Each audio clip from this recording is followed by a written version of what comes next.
এয়া আমাৰ মামাৰ ল'ৰা ভাইটি সি অলপ মানে কৰ্মযোগী হৈছে আৰু বৰ্তমান সি মানে কামত আগবাঢ়িছে। কিছুমান কাম সি নিজে ইচ্ছা মানে সি কামৰ প্ৰতি বহুত ইচ্ছা, সেইটো কাৰণে সি অলপমান গাড়ীত আহিল।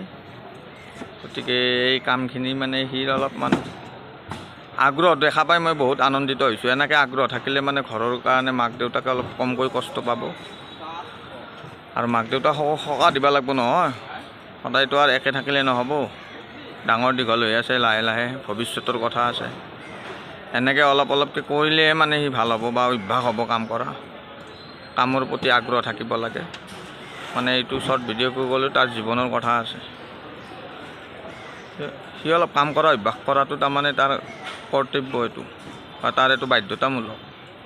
সদায় ঘৰত থাকিব জানো, সেইকাৰণে মানে এই ভিডিঅ'টো কৰিলোঁ কিয় কাৰণে সকলো আৰু এনেকৈ বহুত যুৱক যুৱতী আছে, বহুতৰ মাক দেউতাক